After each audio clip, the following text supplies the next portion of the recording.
सुखवंती नाम हो। बसंती से छोटको है। अच्छा बाबू नाम बाप अब बाढ़ ही आई रहे जानी। हाँ बाढ़ तारी की जाए रो तीन चार जने वो बाढ़ में आवत रहे छाने खाती। उलो ना रहे दिलवा बाढ़ ही आई रहे भैया। इंदर के सुखवंती बहन बिछला के गिर गली पानी में दहाए लगली। लगली बहा तब हाला बोल रे अरे छाना सो खाना सा है बेंजू वाला अनीस अरे है ठेकैता बड़े न लहरी जी लहरी छान के ले और तो लहरी जी कहल रे हमारा अनुभव बा हरम के साली ही हो। हाँ पानी पी ले बिया मुंह में फूंको सो फोकस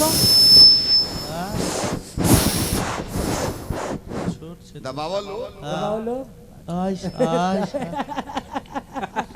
दो तीन बूंद पानी उगिल ली केहू के छतिन दे बैठ हाँ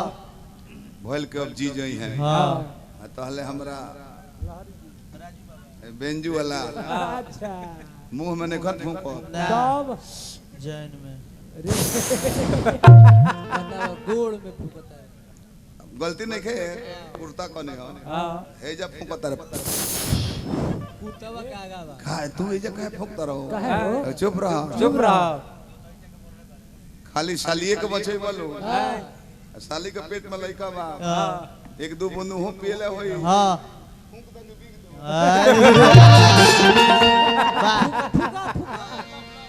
एमे कहीं गंदगी होगा अभिषेक बाबा तरुआ कह माइक पर खड़ा होके कभी हंता जो है गंदा बात बोले गंदगी कनी हो गंदगी का हो जनोंग ढकल बा अभिषेक बाबा के भाई बड़े एगो राजू बाबा नु राजू तिवारी बराती करनी राजू बाबा 3 बजे दिन में कोई नहीं अब बिहान भेले 3 बजे नहीं लिबर्टी के जूता 5000 के पहनले रहनी हम अभिषेक बाबा प्रोग्राम में यहां के द्वार से निकले के तैयारी करता नहीं जा तले जूता मोजा खोलता रहे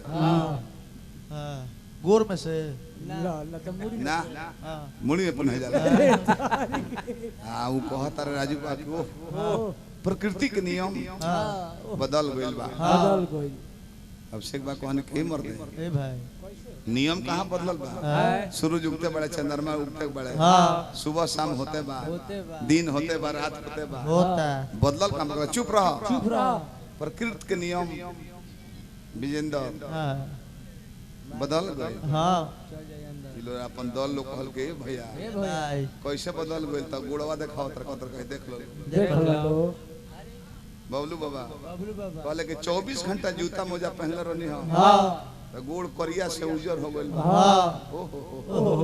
का प्रकृति के नियम बा 12 महीना अंडरवियर पहनी ले ई सारे कालिए दास फेसो वास्ते में जय दादा जा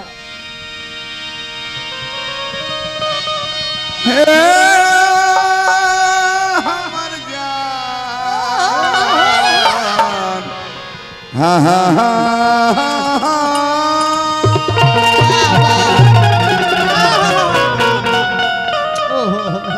इतना दिल दिल को क्या होता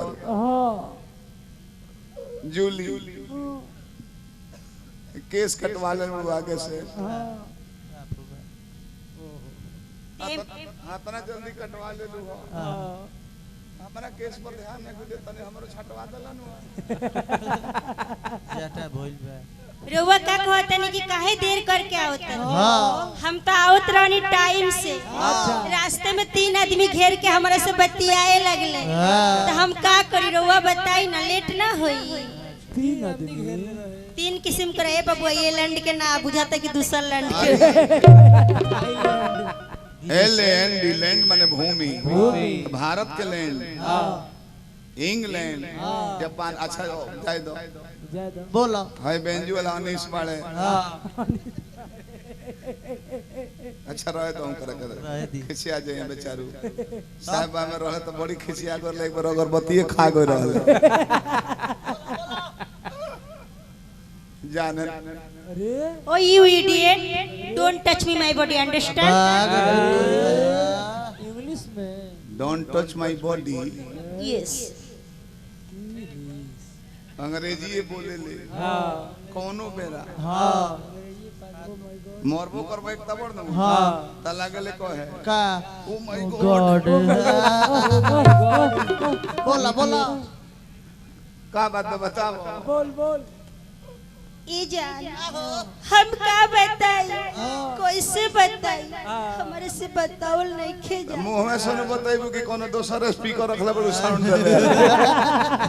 हम जोन बताए जाता नहीं और सुने से पहले करेजा पर पत्थर रखे के पड़ी करेजा पर पत्थर धले बेंजुओ लगे प्यार भइल बा हाँ इनको दर्द बानी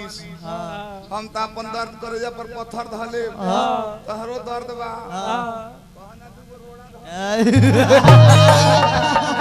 रोड़ा धो दिया ए जा जोन कहानी आज के बाद और एको बात हम ना सुनो अरे हमार मत सुनो केहू गैर के सुनबू नु ओ करो ना सुनो वो बोले जाई ना तो करे के मुंह आदम चिप अरे तू त मुंह आ देबू कर जान ले लेबू तू हम जानता नहीं हाँ भाई